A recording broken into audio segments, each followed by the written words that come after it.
목사님 봉독하신 말씀으로 사도행전 2장 1절에 4절 오순절 성령이라는 제목으로 은혜를 나누도록 하겠습니다. 우리 한번 같이 하겠습니다. 오순절 성령.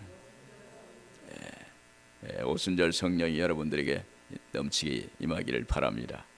제가 예수님을 처음 믿었을 때 그때는 주일 예배 때나 부흥회 때 보면은 사도행전 1장 8절에 그 성령을 받으라고 자꾸 말씀을 하셨어요. 그래서 저도 나도 성령을 받아야겠다 그런 생각을 가졌어요. 사도행전 1장 8절에 보면 오직 성령이 너희에게 임하시면 권능을 받고 예루살렘과 온 유대와 사마리아 땅 끝까지 이르러 내 증인이 되리라. 여기서 권능은 다이너마이트와 같은 원으로 폭발력 있는 파워를 말합니다.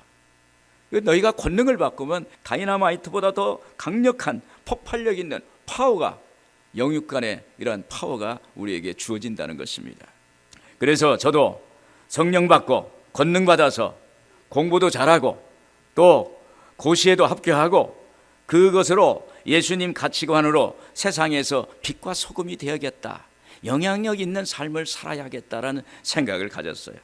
그래서 주변 사람들에게 성령을 어떻게 하면 받을 수 있냐고 물어봤어요. 집사님, 성령을 어떻게 받을 수 있어요? 그러면 기도원에 가서 금식 기도하세요.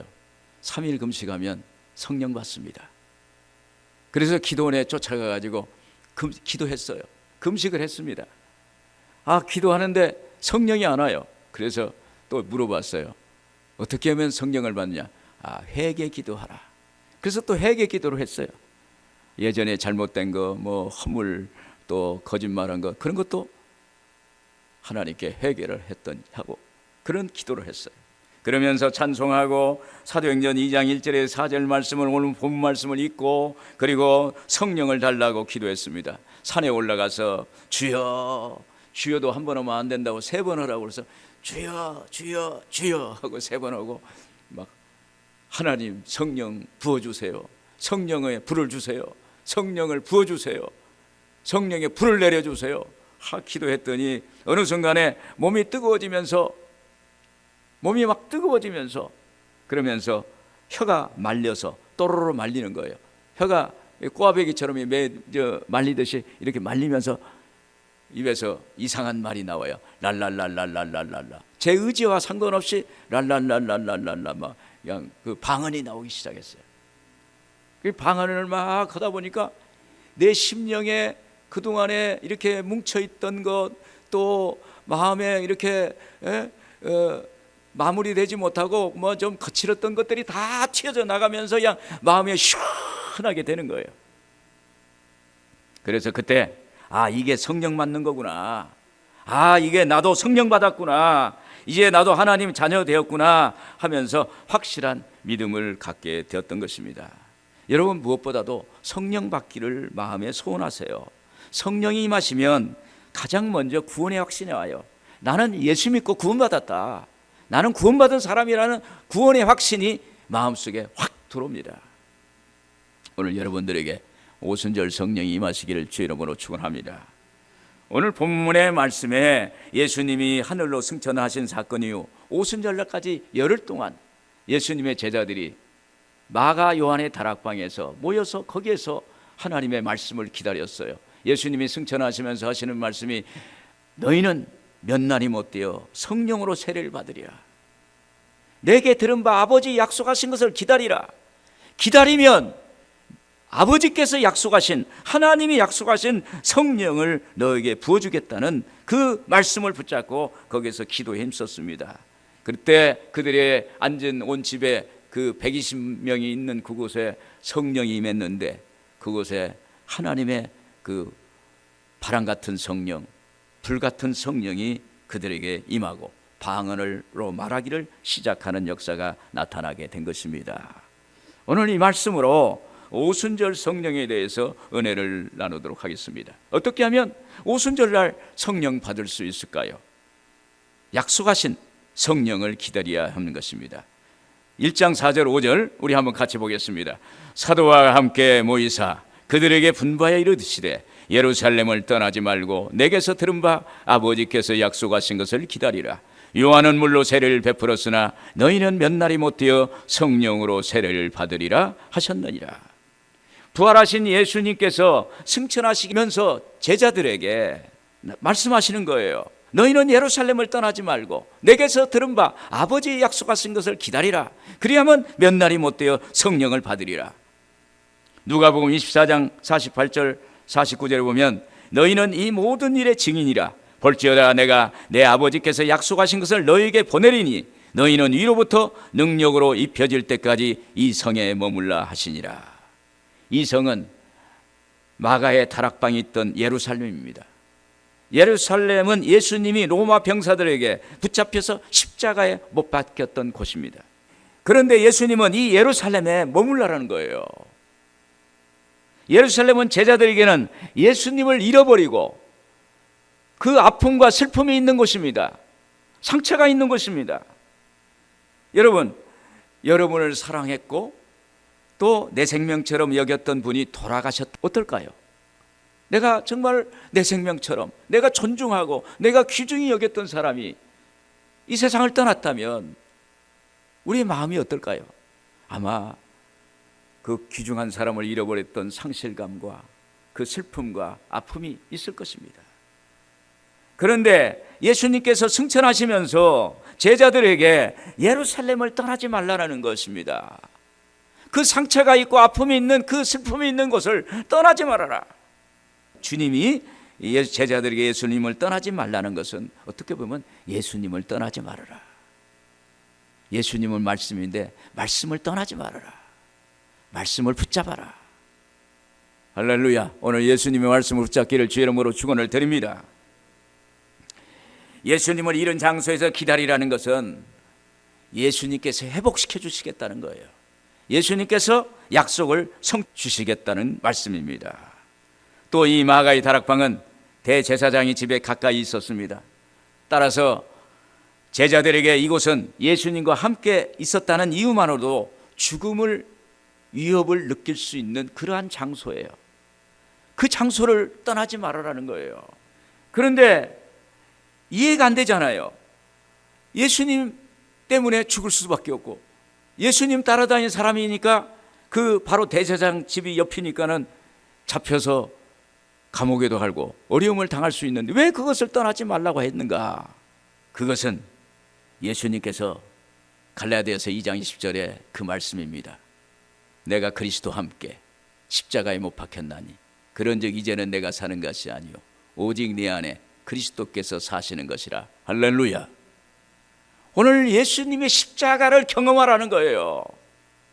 오늘 여러분 죽음의 위기에 있을 때 육적으로 죽는다는 그걸로 끝나지 말고 그곳에서 예수님의 십자가 죽음을 경험하고 예수님의 십자가를 묵상하고 예수님의 십자가를 생각할 때 오늘 우리는 거기서 살게 될 줄로 믿습니다.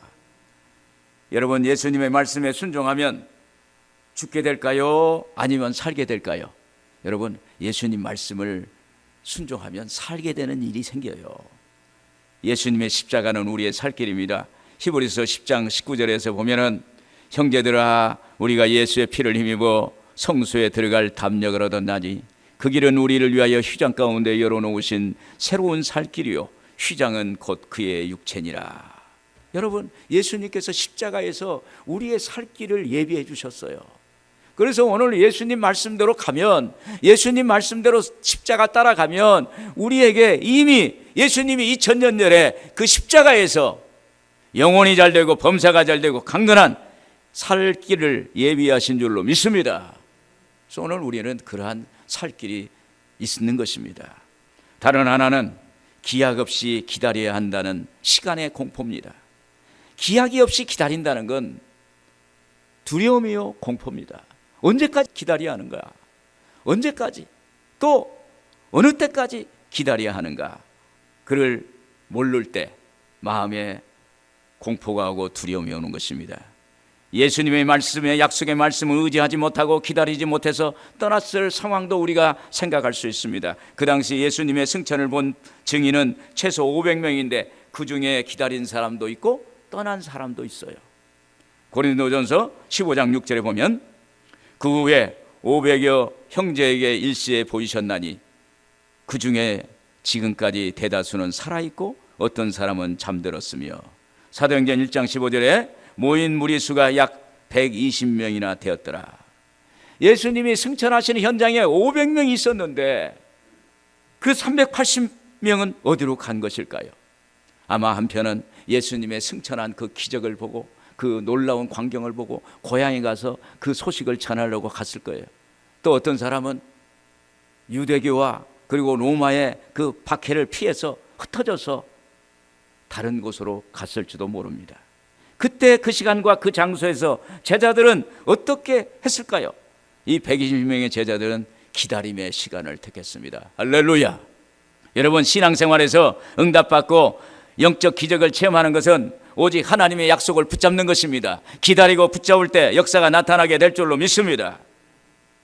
그들은 예수님이 약속하신 장소에서 하나님의 아버지의 약속하신 것을 기다리기로 작정한 것입니다. 이렇게 제자들이 결정하고 결단한 것은 무엇일까요?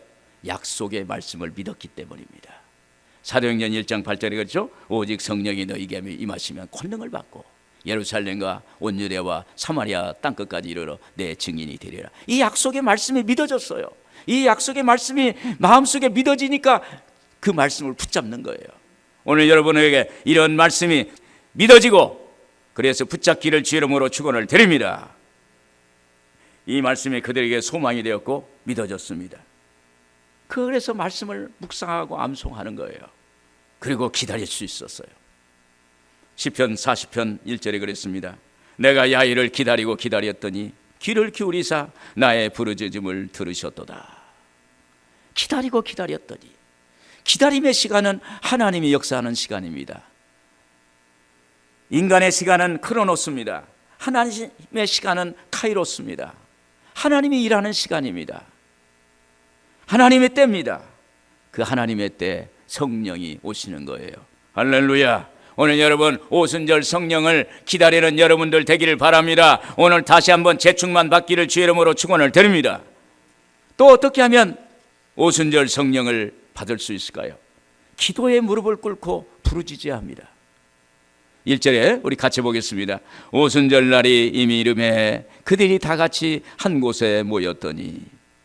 기도는 하나님과 교제하고 소통하는 겁니다. 기도할 때 하나님을 만납니다. 기도할 때 하나님의 음성을 듣습니다. 기도할 때 하나님의 마음을 알게 되는 거예요. 그리고 육적인 인간이 기도하는 순간 영적인 존재로 전환됩니다. 그때 기도의 줄이 이어져서 하나님과 교제하는 것입니다. 여기 오순절 날은 농업적인 배경으로는 6월절 후 첫 안식일 다음 날 주일부터 7주 후를 말하는 거예요. 그것이 오순절입니다.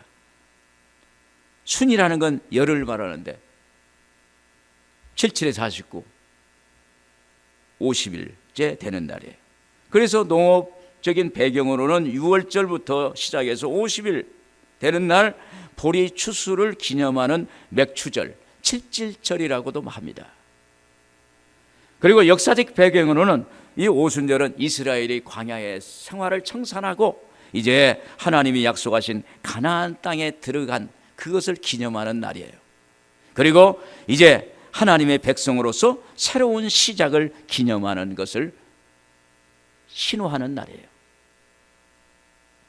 그래서 여기 보면 오순절 날이 이미 이르매라는 뜻은 오순절까지 완전히 채운다, 가득 채우는다는 말이에요. 오순절 날이 이미 이르매, 그러면 6월절부터 예수님이 십자가 죽으심부터, 그리고 부활하시고 승천하시고, 그리고 오늘 오순절 날까지 가득 채워서 그때 하나님의 역사가 일어난다는 것입니다. 성령이 임하신다는 것입니다. 제자들이 승천하신 날부터 오순절 날까지 무엇을 했을까요? 그들은 오로지 기도했던 것입니다. 사도행전 1장 14절에 그랬습니다. 여자들과 예수의 어머니 마리아와 예수의 아들과 더불어 마음을 같이하여 오로지 기도에 힘쓰더라. 여기에 마음을 같이하고 오로지 기도에 힘쓰더라는 것은 메시지 성경에는 이렇게 말합니다. 이들은 끝까지 이 길을 가기로 뜻을 모으고 온전히 하나가 되어 기도했다. 그들이 마음을 같이하여 오로지 기도에 힘쓰니까 그때 베드로가 일어나서 성령의 감동을 받아서 구약에서 다윗에게 예언한 말씀을 전하는 것입니다. 이미 예수님의 제자 중 한 사람 이 유다가 은 30냥에 팔 것이라는 것을 구약의 성경에 예언되어 있는 것을 이 베드로가 예언을 하는 것입니다. 거기에 모인 무리수가 기도하니까 예수님을 배반한 유다가 생각났고 거기에 회개의 기도가 나온 것입니다. 예수님을 판 유다의 문제는 어떻게 보면 유다 한 사람의 문제가 아닙니다. 주변에 있었던 제자들에게도 유다를 살피지 못한 문제가 있었던 것입니다. 회개가 나왔어요. 우리 때문에, 나 때문에 유다가 저렇게 됐어. 우리가 유다를 좀 살폈으면 좋았을 텐데, 유다를 좀 이렇게 케어했으면 유다가 예수님을 팔지는 않았을까. 이런 회개의 기도가 나왔습니다. 여러분, 하나님 응답과 기적은 회개의 과정을 통해서만 나타나는 거예요. 회개가 선행돼야 돼요. 오늘 하나님 앞에 기도에 응답받으려면 회개가 선행돼야 돼요. 반드시 그 회개의 기도를 통해서 하나님의 나와 하나님과 막혔던 것이 뚫어지는 거예요. 거기에 하나님의 역사가 나타나는 것입니다. 그리고 여기 12제자 중 배만한 가룟 유다 대신 한 사람을 채우라는 것입니다. 1장 25절 26절에 보면 봉사 및 사도의 직무를 대신할 자를 보이시옵소서. 유다는 이 직무를 버리고 제 곳으로 갔나이다 하고 제비 뽑아 마띠아를 얻으니 그가 11사도의 수가 들어가니라. 이렇게 하나님의 성령이 12제자 중에 한 사람이 자리가 비니까 그 자리를 하나님께서 채우라는 거예요. 그래서 그 12 숫자를 12라는 숫자를 채우게 됩니다. 이 12라는 숫자는 이스라엘의 12지파 그리고 예수님의 제자 12명 완전수를 말하는 것입니다. 그리고 7도 완전한 숫자 초대교회의 7집사를 말합니다. 하나님은 12명의 사도의 숫자가 채워지기를 원하신 것입니다. 오순절까지 넘치게 채워지는 일을 원하는 거예요. 아니면 풀 가스펠 완전히 꽉 채워지는 12명이 꽉 채워지는 그것을 하나님이 원하시는 거예요. 구약시대 엘리야가 이스라엘 왕이 우상을 섬기니까 하나님께서 이스라엘을 징계를 해서 3년 반 동안 비가 오지 않도록 했어요.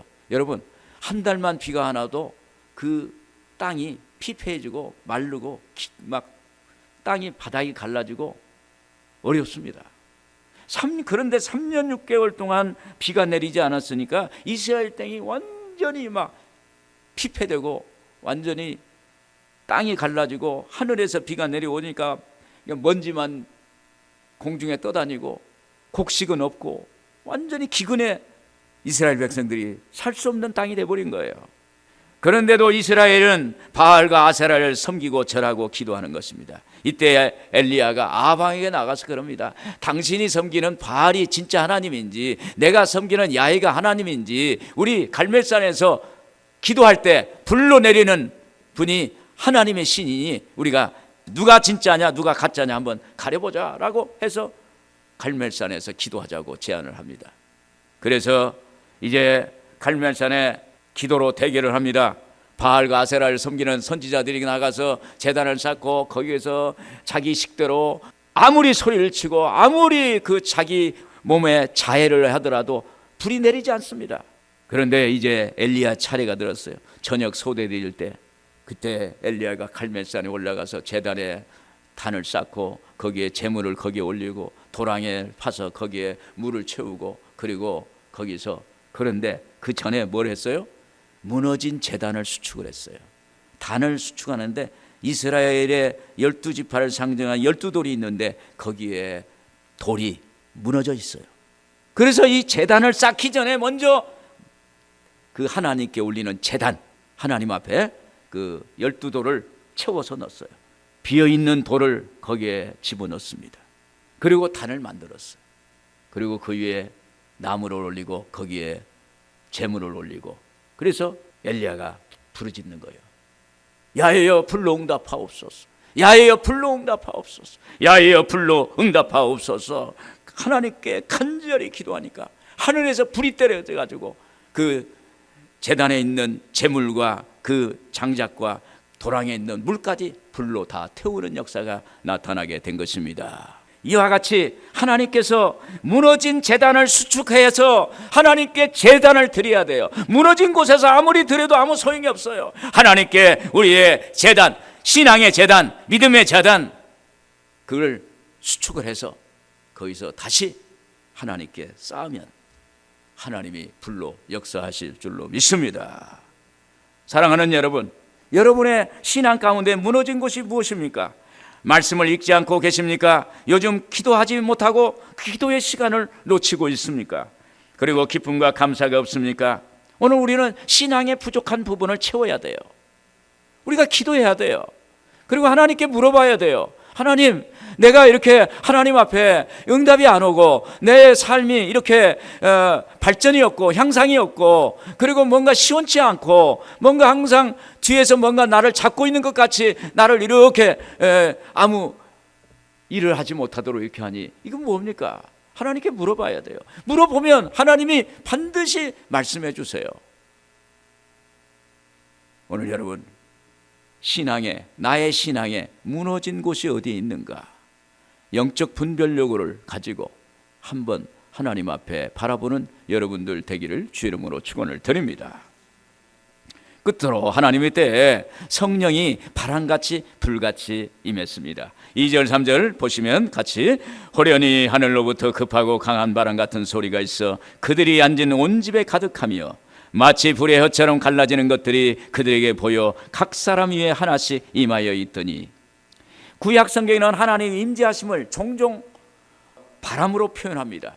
바람으로. 그래서 2절에 호련히 하늘로부터 급하고 강한 바람 같은 소리가 있어 그들이 앉은 온 집에 가득하며, 성령은 바람이 아니에요. 바람 같은 소리예요. 그래서 바람이 임으로 불매 어디서 오며 어디로 가는지 알지 못한다고 그랬어요. 근데 바람이 있는데 성령은 바람같이 오시는데, 바람은 실체가 아니라 그 바람 속에 있는 분이 성령이 계시는 거예요. 할렐루야. 그래서 오늘 바람 같은 소리는 하나님과 그리스도의 영이신 성령께서 그들이 앉은 온 집에 한 방에 120문도에게 그들에게 다 임했던 것입니다. 구약시대 때는 성령이 왕이나 제사장이나 선지자나 예언자 등의 특정한 사람에게만 임했어요. 그리고 성령이 임재했을 때도 일시적으로 임했습니다. 그러나 예수 그리스도께서 십자가에서 인류의 죄를 대속하시고 부활하신 이후 오순절 날에는 모든 사람이 다 성령을 받게 되었어요. 예수님께서 십자가 대속의 순환을 통해서 인류 구원을 다 해주셨기 때문에 누구든지 예수 믿으면 다 성령에 받게 되어 있는 거예요. 할렐루야.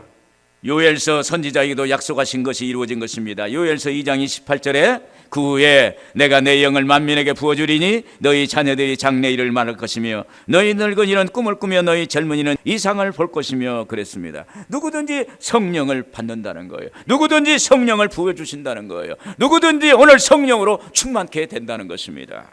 그리고 3절에 마치 불의 혀처럼 갈라지는 것들이 그들에게 보여 각 사람 위에 하나씩 임하여 있더니 그랬습니다. 불의 혀처럼이라는 것은 불이 맹렬히 타는 모습을 묘사하고 있는 거예요. 구약 성경에도 하나님의 임재를 불로 표현합니다. 모세가 호렙산 양떼를 먹고 갈 때 중턱에서 가시떨기 가운데 불이 붙었는데 그 불이 연기가 없어요. 그 불이 꺼지지 않습니다. 그 불이 활활 타오르는 거예요.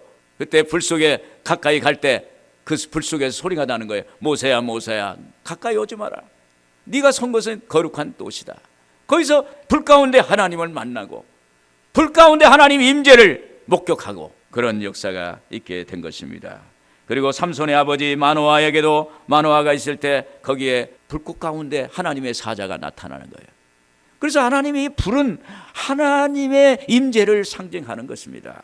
여러분, 이렇게 성령이 바람같이 불같이 임하시면 성령이 예수님의 십자가 죽으심과 부활과 승천을 우리에게 조명을 해주세요. 조명을. 서치라이트로 지금 이렇게 이 서치라이트가 저를 이렇게 비춰주듯이 성령이 임하면 예수님의 십자가 죽으심과 부활이 나를 위해서 십자가에 죽으셨고 나를 위해서 부활하셨다는 걸 알게 해주시고 보여주시고 깨닫게 하는 역사를 행해 주시는 것입니다. 그래서 오늘 우리는 성령을 받아야 돼요. 성령을 받으면 예수님이 나의 구주라가 된다는 거, 예수님이 나의 주님이 된다는 거, 나의 목자가 된다는 것을 알게 해 주시는 것입니다. 오늘 여러분 하나님의 영으로 충만하기를 주 이름으로 축원을 드립니다. 그리고 성령은 불로 역사하세요. 제가 기도원에서 있으면서 경험적으로 보면 성령 받으면 불이 와요. 몸이 뜨거워지고, 그러면서 안에 있는 암덩어리가 녹아지고, 뭐 문제가 있는 정신적으로 연약하고, 그리고 우울증이 오고, 뭐 조울증이 오고, 조증이 오고, 이런 것들이 다 고쳐지는 역사가 나타나게 되는 것입니다. 그래서 먼저 불은 빛을 동반합니다. 빛은 하나님의 말씀을 빛으로 조명해 주셔서 하나님의 말씀이 이해가 되는 것입니다. 요한복음 1장 4절에 그 안에 생명이 있었으니 이것은 사람들의 빛이라. 이 말씀 안에 생명이 있었는데 이것은 사람들의 빛이라는 거예요. 오늘 여러분 말씀의 빛이 여러분들의 들어가면 여러분들의 심령을 밝혀줄 줄로 믿습니다. 그리고 요한복음 8장 12절에 나는 세상의 빛이니 나를 따르는 자는 생명의 빛을 얻으리라. 예수님의 빛입니다. 그래서 예수님을 따르는 사람, 말씀대로 살고 예배드리고 기도하는 사람에게는 거기에 생명의 빛을 주신다는 것입니다. 또 불은 열기가 있습니다. 에너지가 있습니다. 불은 그리스도의 사랑을 나타냅니다. 그래서 우리가 성령을 받으면 내 안에 그리스도의 사랑이 가득 차기 때문에 사람이 어떤 줄 아세요? 어둠이 없어요. 그래서 더 사람이 예전에는 부정적이고 소극적이고 연약했는데 성령을 받고 나면 적극적이고 능동적이고 창조적이고 그리고 열정적으로 그런 사람으로 변화되는 역사가 나타나게 되는 것입니다. 그래서 나가서 교회 봉사하고 헌신하고, 그리고 세상에 나가서 빛과 소금의 역할을 하고, 그리고 세상 사람 약한 사람들을 이렇게 손을 잡아주는 그런 사람으로 변화되는 역사가 나타나게 되는 것입니다. 또한 불은 태우는 속성이 있습니다. 더러운 죄를 태워요. 성령의 불을 받으면 내 안에 있는 죄의 덩어리를 다 태워요. 사람의 것으로는 할 수가 없어요. 인간의 것으로는 할 수가 없어요. 아무리 어떤 것으로도 나의 죄와 허물을, 그리고 나의 연약한 것을 고칠 수 없어요. 그러나 성령의 불을 받으면 불이 고쳐져요. 할렐루야. 불이 죄를 태웁니다. 불이 다 녹여버립니다. 그리고 병도 태워요. 병도 성령의 불이 오면 암병을 녹여버려요. 아니 교회 기도원에 와서 금식을 한 3일 했는데 암병이 걸렸어요. 그런데 마지막 날 대변을 보러 갔는데 그냥 핏덩이가 막 쏟아졌다는 거예요. 그리고 성령의 불이 다 암병을 다 녹이고 태우고 역사했다는 것입니다. 그런 기적이 일어나는 거예요. 사람의 힘으로 능으로 할 수 없는 것을 하나님이 하시는 거예요. 하나님이. 오늘 하나님의 성령을 믿기를 바랍니다. 그리고 불은 신속하게 퍼지는 전파성이 강합니다. 조그만 성령의 불씨가 태산을 태워요. 이런 성령이 오시자 전 세계로 복음이 확산됩니다. 마른 들판에 여우꼬리에 불을 붙여요. 그러면 여우꼬리가 불을 붙었으니까 여우가 살겠다고 나 사람 살려, 여우 살려, 여우 살려면서 막 들판을 막 뛰는 거예요. 그러면 여우꼬리가 닿는 그 들판에 있는 마른 풀에 막 불이 붙으면 어때요? 불이 삽시간에 온 들판에 불로 태우는 역사가 나타나는 역사가 있게 되는 겁니다. 성령 받으면 이와 같다는 거예요. 내가 성령 충만하면요 옆에 사람이 성령 충만해져요. 내가 불을 받으면 옆에 사람도 불이 전파돼요. 어느 순간에 달라지는 거예요. 그런즉 그리스도 예수 안에 있으면 새로운 피조물이라 이전 것은 지나갔으니 보라 새 것이 되었도다. 어제의 내가 아니에요. 성령 받고 나면 어제의 내가 아니라 오늘 달라진 거예요. 오늘 달라져. 인생이 달라져요. 삶이 달라져요. 가치관이 달라져요. 모든 것이 달라지는 거예요. 1904년 영국 웨일스 지방에 로버트 이반이라는 청년이 있었어요. 그가 기도하는데 갑자기 성령이 임했어요. 성령이 임하니까 친구들을 모아서 같이 기도했어요. 1904년도에 영국 웨일스 지방에 부흥운동이 일어났어요. 술집이 사라지고, 그리고 뭐 문제 있는 것들이 다 떨어져 나가고, 회개가 나타나고, 그리고 하나님의 성령 역사가 막 일어나니까 기쁨이 오고 즐거움이 오는 그러한 도시로 변화됐어요. 그런데 그 성령이 1905년도에 1년 뒤에 인도에 갔고 호주로 그게 복음이 전파돼요. 성령 운동이 일어납니다. 1906년 1년 뒤에 미국 아주사 LA에 거기에 성령 운동이 일어나는 거예요. 1년 뒤에 1907년에 평양, 우리나라 평양에 하디 선교사가 한국에 와가지고 거기에 불을 붙여가지고 평양 장대현 교회에서 거기에 모인 교회 성령이 불이 임했어요. 할렐루야. 100년 전에 이 영혼의 불빛처럼 한국에 성령이 왔는데 그 1904년 영국 웨일스 지방에 시작했던 그 성령의 불은 또 100년 전에 거슬러 올라가면 영국 웨일스 지방에 감리교 창시자인 요한 웨슬레가 거기에서 하나님의 불을 받았어요. 요한 웨슬레가 미국에 선교사로 갔다가 1년 만에 실패하고 돌아올 때 대서양에서 자기가 타고 오는 배가 풍랑에 가라앉게 됐어요. 그런데 한쪽에서 찬양 소리가 나는 거예요. 내 주를 가까이 하게 함은 십자가 짐 같은 고생이나, 이 찬송이 이렇게 흘러나오는데 죽음의 위기 앞에서도 죽음을 두려워하지 않고 찬양을 하고 하나님께 영광을 돌린 그 모습이, 그 신앙이, 그 믿음이 어디서 오느냐 이 말이에요. 선교사에게 없는, 자기 나도 없는 그 믿음이 어디서 오느냐. 그걸 깜짝 놀랐어요. 그리고 영국에 가서 집회 사경에 하는데 로마서 서문을 듣는 순간에 불이 임했던 것입니다. 요한 웨슬리에게 불이 임했어요. 그래서 영국에 경건운동이 일어났어요. 그 100년 전의 역사가 1904년 100년 후에 로버트 이바는 청년에게 임해서 오늘 우리 한국까지 성령의 역사가 일어난 거예요. 오늘 여러분, 하나님의 역사는 하나님의 때 하나님이 일을 하시는데 계속 시간의 이 하나의 한 텀, 시대에 따라서 한 시대가 가고 그 시대 다음 시대 또 어느 걸 통해서 역사해서 오늘 또 우리에게 역사하신다는 것을 오늘 여러분 믿기를 주의 이름으로 축원을 드립니다. 그리고 성령은 4절에 보겠습니다. 그들이 성령의 충만을 받고 성령이 말하게 하심을 따라 다른 언어로 말하기를 시작하니라 그랬습니다. 경험적으로 보면 성령 받으면 바람과 같은 성령, 불과 같은 성령이 오는데 동시에 내 입에서 방언이 나오는 거예요. 입에서 혀가 꼬부라지면서 방언이 나옵니다. 이것은 성령이 임했다는 증거예요. 성령이 임했다는 증거를 우리가 체험할 때, 아, 나도 하나님이 나를 택했구나. 아, 하나님이 나에게 성경에 나오는 방언을 나에게도 역사해 주시는구나. 그래서 믿음이 가져는 거예요. 아, 정말 하나님이 살아계신다. 방언 기도하면 하나님의 응답이 오고 능력이 와요.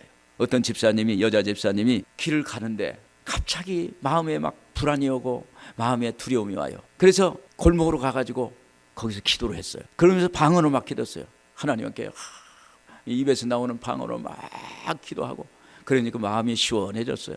그래서 집에 갔어요. 그래서 저녁 때 남편이 들어오는데, 남편이 사업하시는 분인데 집에 들어와서 그러는 거예요. 오늘 참 하나님이 도와주셔서 이 어려움을 잘 이겨냈다고. 이게 웬일이냐고. 그 시간이 언제냐니까 이 부인이 기도하는 그 시간에 그 남편이 어려움이 있었는데 하나님이 해결해 주셨어요. 여러분, 이 방언 기도를 통해서 로마서 8장 26절에 그렇습니다. 이와 같이 성령도 우리 연약함을 도우시나니 우리가 마땅히 빌 바를 알지 못하나 말할 수 없는 단식으로 우리를 위하여 친히 간구해 주신다는, 우리가 빌 바를 알지 못하고 기도할 바를 알지 못하는데 성령이 알고 기도해 주시는 거예요. 할렐루야. 그래서 여러분 성령 충만 받아야 돼요. 성령 받길 바랍니다. 그래서 결론적으로 오늘 또 성령을 간절히 소원하시길 바랍니다. 그래서 하나님의 성령 충만 받으면 오늘 구원의 확신 받고 믿음이 충만하고, 그러면 응답 받고, 그리고 기적을 항상 체험하는 믿음의 신앙생활이 될 수가 있는 것입니다. 오늘 이러한 축복이 오늘 오순절 성령이 여러분들의 있기를 주의 이름으로 축원을 드립니다. 기도하겠습니다.